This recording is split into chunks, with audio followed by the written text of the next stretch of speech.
Hello student, तो कैसे हो आप सभी। मैं आशा करता हूं कि क्लास 11th के हमारे सभी स्टूडेंट बहुत ही अच्छे होंगे। फिलहाल आज का ये वीडियो आप सभी के लिए बहुत ही ज्यादा इंपॉर्टेंट है, क्योंकि आज के इस वीडियो में हम केमिस्ट्री के सेकंड चैप्टर जो है परमाणु की संरचना, इस चैप्टर का हम तीसरा मोस्ट इंपॉर्टेंट टॉपिक को पढ़ने वाले हैं। जो आपको पता चल गया होगा, धन किरणें। धन किरणें किसे कहते हैं, इसकी खोज कैसे हुआ, पूरा डिटेल में एक्सप्लेन करेंगे। या हम ये कह सकते हैं कि प्रोटॉन की खोज कैसे हुआ, इस पर हम पूरी डिटेल में एक्सप्लेन करेंगे जी। तो चलिए बिना देर किए स्टार्ट करते हैं और समझने का प्रयास करेंगे। ठीक है, चलिए जी। तो यहां पे सबसे पहले हम हेडिंग क्या डालेंगे, धन किरणें या प्रोटॉन की खोज। अब सबसे पहली बात यह आता है कि इसकी खोज किस वैज्ञानिक ने किया। तो देख लीजिए, सबसे पहली बात, धन किरणों का जो खोज करने जो स्टार्ट किए वो कौन है, गोल्डस्टीन नामक वैज्ञानिक थे। उन्होंने ही धन किरणों की खोज किया। कैसे किए तो देख लीजिए, यहाँ पे हमने एक लिखा हुआ है पूरा, मैं एक बार पढ़कर सुना दे रहा हूं। पहले एक बार सुनिए, सुनकर समझने का प्रयास कीजिए। समझ में आ जाए तो अच्छी बात है, नहीं आए तो टेंशन नहीं लेना है। फिर हम आपको फिगर से एक्सप्लेन आपको करेंगे। ठीक है, तो यहाँ पे हमने लिखा है कि जब गोल्डस्टीन, ध्यान से आप समझेंगे तो यहाँ पे क्या लिखा गया है कि जब गोल्डस्टीन नामक वैज्ञानिक ने, जब गोल्डस्टीन नामक वैज्ञानिक ने विद्युत विसर्ग, विसर्ग में छिद्रित कैथोड, याद रखेंगे कि छिद्रित कैथोड लगाकर निम्न दाब व उच्च विभव पर विद्युत धारा प्रवाहित किए, तो उन्होंने देखा कि एनोड की ओर से कुछ अदृश्य किरणें निकलती हैं, जो कैथोड के छिद्र से आर पार निकलकर कांच की दीवार पर चमक उत्पन्न करती हैं। मैं आशा करता हूं कि आपको समझ में आ गया होगा, बट नहीं भी आया होगा, मैं ये भी जानता हूं। क्यों? क्योंकि देखिए, अगर आपने पढ़ा होगा हमारा कैथोड किरणें, तो वहां पे जब कैथोड किरणों की खोज कैसे हमने किया था, या हम ये कह सकते हैं इलेक्ट्रॉन की खोज कैसे हमने किया था, जब हमने ये टॉपिक पढ़ाया था, तो उसको अगर आप पढ़े होंगे ना, तो ये भी आपको आसानी से समझ में आ रहा होगा। नहीं पढ़े हैं तो अब आपको समझ में, इसको फिगर से हम समझाएंगे तो आ जाएगा। तो चलिए अब हम इसको क्या करते हैं, हम इसको चलिए फिगर से हम आपको एक्सप्लेन करते हैं। ठीक है, तो चलिए मुझे 5 मिनट दीजिएगा फिगर के लिए। चलिए, तो आई थिंक मैं यहाँ पर ले ले रहा हूँ, कलर चूज कर लिया। चलिए, तो यहाँ पे हम सबसे पहले क्या ले लेते हैं, सबसे पहले हम लेंगे यहाँ पे जो गोल्डस्टीन नामक वैज्ञानिक थे, उन्होंने सबसे पहले क्या लिया, विद्युत विसर्ग नली लिए। सबसे पहले उन्होंने क्या लिया, विद्युत विसर्ग नली, विद्युत विसर्ग नली। विद्युत विसर्ग नली को ही विद्युत विसर्जन नली भी कहा जाता है। ठीक है, तो बात ये आप याद रखेंगे। तो सबसे पहले जो गोल्डस्टीन नामक वैज्ञानिक है, उन्होंने एक विद्युत विसर्ग नली लिए, उसमें इन्होंने एक निर्वात पंप लगा दिए। देख लीजिए, इसमें इन्होंने क्या किया है, इसमें एक इन्होंने निर्वात पंप लगा दिया है। ये क्या है, निर्वात पंप।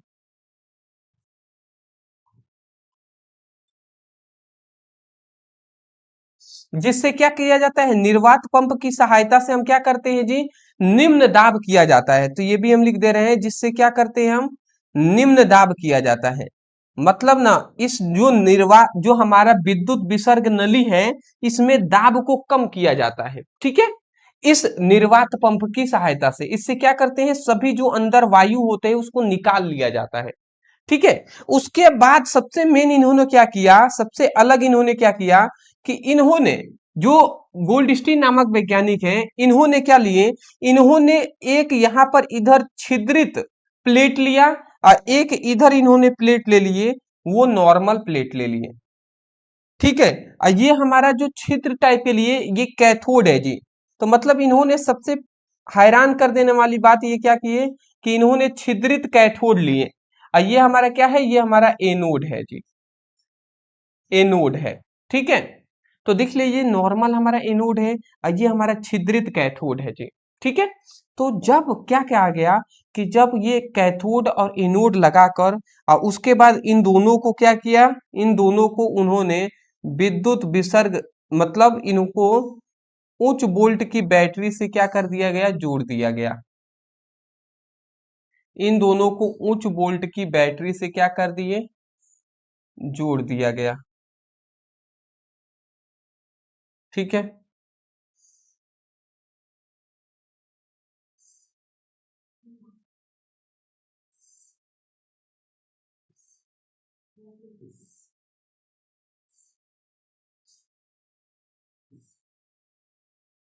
ठीक है, तो यहाँ पे आप देख सकते हैं ये हमारा क्या है, उच्च वोल्ट की बैटरी है, जिससे क्या होता है, जिससे उच्च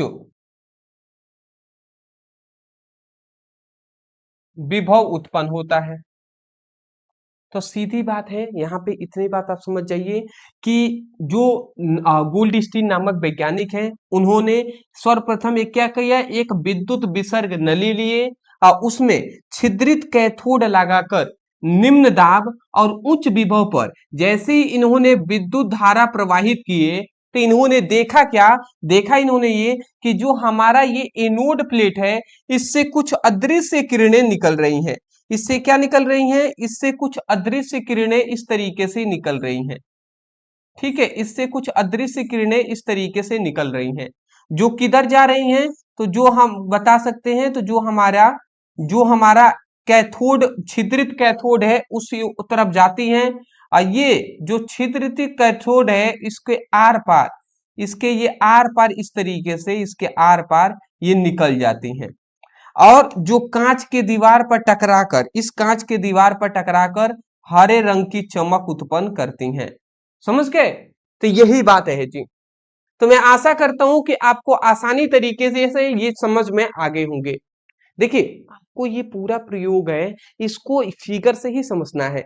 आप क्या बोलेंगे समझिएगा, आप कहेंगे कि सर्वप्रथम गोल्ड स्टीन नामक वैज्ञानिक ने एक विद्युत विसर्ग नली लिए और उसमें छिद्रित कैथोड लगाकर निम्न दाब व उच्च विभव पर विद्युत धारा प्रवाहित किए, तो उन्होंने देखा कि, या उन्होंने पाया कि एनोड की ओर से कुछ अदृश्य किरणें निकलती हैं, जो छिद्रित कैथोड के आर पर निकल जाती है और प्लेट पर, और जो प्लेट है उस पर चमक उत्पन्न करती हैं, प्लेट के दीवार से टकराकर चमक उत्पन्न करती हैं। ठीक है, इतना आप बोल देंगे ना। यही बात यहाँ पे देखिए, यही बात हमने लिखा हुआ है, मैं एक बार पढ़कर आपको फिर से सुना दे रहा हूं।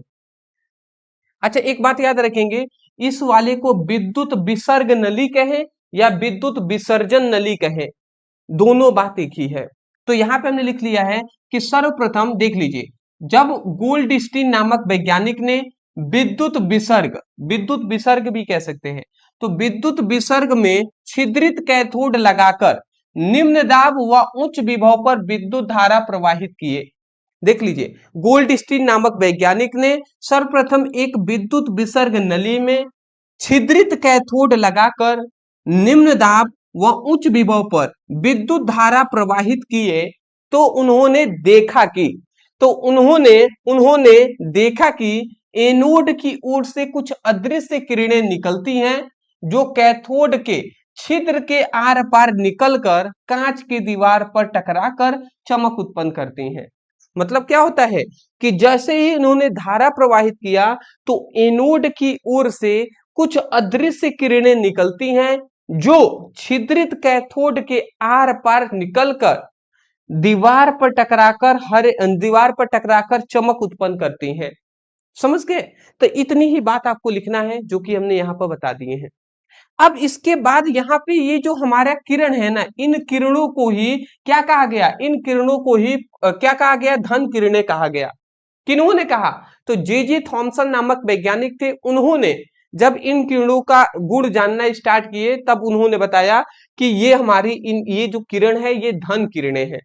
तो यही बात हमने लिखा हुआ है, क्या लिखा हुआ है नीचे, कि थॉमसन ने इन किरणों को धन किरणें कहा। ये जो हमारी किरण है ना, इन्हीं को थॉमसन ने धन किरणें कहा। इसको केवल धन किरणें के नाम से नहीं, और भी नामों से जाना जाता है। इसलिए हमने लिखा है कि इसी को कैनाल किरणें या गोल्ड स्टीन किरण भी कहते हैं। मतलब इसको धन किरणों के भी नाम से हम जानते हैं, कैनाल किरणों के भी नाम से हम जानते हैं, और तीसरा गोल्ड स्टीन किरणों के नाम से जानते हैं। क्यों गोल्ड स्टीन किरणें? क्योंकि गोल्ड स्टीन नामक वैज्ञानिक ने इन किरणों की खोज किया था, इसलिए इसे गोल्ड स्टीन किरण के नाम से भी हम जानते हैं। तो मैं आशा करता हूं कि आप समझ गए होंगे। एक बात मैं बता दूं, जो हमारा ये धन किरण है ना, वही वास्तव में प्रोटॉन है जी। मतलब ये हम कह सकते हैं, थोड़ा अगर आप समझ पाए तो मैं आपको समझा देता हूं। धन जो किरण है ना, धन किरणें हैं, वो प्रोटोनों से ही, प्रोटोनों का समूह है जी, या प्रोटोनों की हम कह सकते हैं एक धारा है। मतलब प्रोटॉन एक साथ जब बह रहे हैं तो उसी को हम धन किरणें कह रहे हैं। सीधी बात कहें कि प्रोटॉन, बहुत सारे प्रोटॉन जब बहते हैं ना, जब बहुत सारे प्रोटॉन एक साथ बह रहे हैं तो उसी को धन किरणें कहा गया। तो वास्तव में अगर धन किरणों को हम क्या कह सकते हैं, प्रोटॉन कह सकते हैं। आशा करता हूं आप समझ गए होंगे, स्क्रीनशॉट आप ले लीजिए। तो ऐसे ही प्रोटॉन की खोज या धन किरणों की खोज होता है। चलिए इतना तो हमने जान लिया, बट इसमें सबसे इंपॉर्टेंट आवश्यक बात है कि धन किरणों की गुण के बारे में जानना, या हम कह सकते हैं कि धन किरणों का जितने भी विशेषताएं हैं उसको जानना। तो देख लीजिए यहाँ पे हम देख लेते हैं धन किरणों के गुण। तो इसमें सबसे पहला हमारा गुण आ जाता है धन किरणों के गुण में कि ये सीधी रेखा में चलती हैं। बिल्कुल सही बात है जी, जो धन किरणें होती हैं, ज्यादा इस पे डिटेल में नहीं जाएंगे, सीधी रेखा में धन किरणें चलती हैं। दूसरी बात, धन किरणें द्रव्यमान वाले कणों से, यहाँ पे कण होना चाहिए, द्रव्यमान वाले कणों से मिलकर बने होते हैं, अतः इसमें गतिज ऊर्जा पाई जाती है। मतलब धन किरणें जो होती है ना, धन किरणें ये जो है, ये द्रव्यमान वाले कणों से मिलकर बने होते हैं। मतलब इसमें कुछ ना कुछ द्रव्यमान होगा। जैसे जैसे आलू खरीदने जाते हैं तो कहते हैं 2 kg, तो 2 kg क्या है, द्रव्यमान है। वैसे ही कहा जा रहा है कि धन किरणें हैं, वो उसमें भी कुछ ना कुछ द्रव्यमान से मिलकर बने होते हैं, उसमें कुछ द्रव्यमान होता है। सीधी बात है कि प्रोटॉन है तो प्रोटॉन में कुछ ना कुछ द्रव्यमान होगा कि नहीं होगा, तो यही बात कहा गया।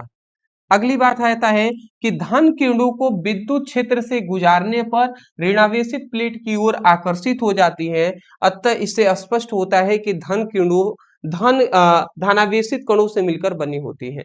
मतलब यहाँ पे ये बात कहा गया ना कि जब हमारे ये धन किरणें हैं, ये हमारी धन किरणें हैं, ठीक है, ये धन किरणें हैं, और सपोज डेट यहाँ पर हमने एक धनात्मक प्लेट रख दिया और इधर हम रख देते हैं ऋणात्मक प्लेट, और धन किरणों को हम इनके बीच से गुजारते हैं। तो धन किरणों को जब विद्युत क्षेत्र से, जब धनात्मक और ऋणात्मक आवेश है तो इसके चारों ओर विद्युत क्षेत्र उत्पन्न हुआ होगा। तो जब ये हमारा धनात्मक, ये हमारा ये धन किरणें हैं, तो जब धन किरणों को किससे, जब धन किरणों को हम किससे गुजारते हैं जी, जब धन किरणों को विद्युत क्षेत्र से गुजारा जाता है, तो देखने को कैसे मिला कि जैसे ही विद्युत क्षेत्र से गुजारा जाता है तो ऋणावेशित प्लेट की ओर क्या होती है, ये आकर्षित हो जाती हैं। हम ये बात जानते हैं ऋणात्मक प्लेट की ओर कौन आकर्षित होगा, तो धनात्मक होगा, तो ही तो आकर्षित हो रहा है ना। तो इसी से हमें पता चल गया कि धन किरणें जो होती हैं उस पर धनावेशित, वो धनावेशित कणों से मिलकर बनी होती हैं। तो यही बात लिखा गया कि धन किरणें विद्युत क्षेत्र से गुजारने पर ये ऋणावेशित प्लेट की ओर आकर्षित हो जाती हैं, ठीक है। अतः इससे स्पष्ट होता है कि ये मतलब जो धन किरणें हैं वो धनावेशित कणों से मिलकर बनी होती हैं। बिल्कुल सही बात है जी, तो मैं आशा करता हूं समझ गए होंगे। अगला हमारा अगला हमारा कह रहा है कि इनकी भेदन क्षमता कैथोड किरणों से कम होती है। कैथोड किरणों से कम होती है इनकी भेदने की क्षमता, आर पार देखने की क्षमता इनकी कम होती है। अगला लिखा गया है कि H2 गैस से प्राप्त धन किरणों को केवल क्या कहते हैं, केवल प्रोटॉन होते हैं। यहाँ पे प्रोटॉन लिख दीजिएगा, केवल प्रोटॉन होते हैं। मतलब जो विद्युत विसर्ग नली है, ठीक है, विद्युत विसर्ग नली में अगर हम हाइड्रोजन गैस भर देते हैं, और हाइड्रोजन गैस भरकर निम्न दाब और उच्च विभव पर जब हम धारा प्रवाहित करेंगे ना, तो इसमें से जो भी किरणें निकलेंगी टोटल वो क्या होंगी, प्रोटॉन ही होंगी, सभी क्या होंगी, प्रोटॉन होंगी। तो ये बातें कहा गया। अगली बात कहा जा रहा है कि इनका वेग कैथोड किरणों से कम होता है, ठीक है, ये भी आप याद रखेंगे। अगला आता है फोटोग्राफी प्लेट को काला कर देती हैं। एक फोटोग्राफी प्लेट होता है, जैसे ही हम फोटोग्राफी प्लेट पर से इनको गुजारते हैं ना, ठीक है, इस तरीके से रखकर कोई भी पदार्थ से, तो ये जाकर इस पर वलय के रूप में बना देता है, मतलब फोटोग्राफी प्लेट को इस तरीके से काला कर देता है। वो हमने बताया हुआ है आपको, ठीक है ना। कैथोड क्या पढ़ लीजिएगा, कैथोड किरणों की खोज कैसे हुआ पढ़िएगा, समझ में आ जाएगा। रदरफोर्ड ने हाइड्रोजन गैस से प्राप्त धन किरणों को प्रोटॉन नाम दे दिया। रदरफोर्ड नामक वैज्ञानिक हैं, उन्होंने क्या किए, उन्होंने हाइड्रोजन गैस, उन्होंने इस विद्युत विसर्ग नली में हाइड्रोजन गैस भर दिए और उसके बाद जैसे ही निम्न दाब और उच्च विभव पर धारा प्रवाहित किए तो देखे कि कैथोड की ओर से कुछ अदृश्य किरणें निकलेंगी और वो सभी अदृश्य किरणों को ना रदरफोर्ड ने कह दिया कि वही प्रोटॉन है जी। सीधी बात कह दी उन्होंने, वही प्रोटॉन है। तो इस प्रकार प्रोटॉन की भी खोज हो गया। तो यही बात लिखा गया है कि रदरफोर्ड ने हाइड्रोजन गैस से प्राप्त धन किरणों को प्रोटॉन नाम दिया। तो मैं आशा करता हूं कि आप समझ गए होंगे। तो प्रोटॉन की खोज किसने किया? तो रदरफोर्ड ने किया। मैं आशा करता हूं समझ गए होंगे। तो इतना आप जरूर बोलेंगे। तो चलिए आप अगर चाहें तो इसका स्क्रीनशॉट ले सकते हैं। ले लिए? ठीक है जी। तो मैं आशा करता हूं कि आपको आसानी तरीके से ये टॉपिक समझ में आ गए होंगे। चलिए दोस्त, आज के लिए इतना ही हम रहने देते हैं। ये एक इंपॉर्टेंट टॉपिक था, मैं आशा करता हूं कि आपको समझ में आया होगा। अदरवाइज मैं केवल आपसे दो ही चीज कहूंगा। हम आपके लिए कंसिस्टेंसी के साथ आपके लिए मेहनत कर रहे हैं रेगुलर। तो मैं आपसे रिक्वेस्ट करूंगा कि आप अपने लाइफ के प्रति थोड़ा सा जागरूक हो जाइए और आप भी शाम को 7 बजे आकर जुड़कर एक सीक्वेंस पैटर्न में अपनी पढ़ाई कीजिए। अगर आप भी चाहते हैं चैप्टर वाइज सभी इंपॉर्टेंट टॉपिक की स्टडी करना तो डिस्क्रिप्शन बॉक्स में फिजिक्स और केमिस्ट्री दोनों का लिंक है, उस पर क्लिक करके अपनी स्टडी कीजिए।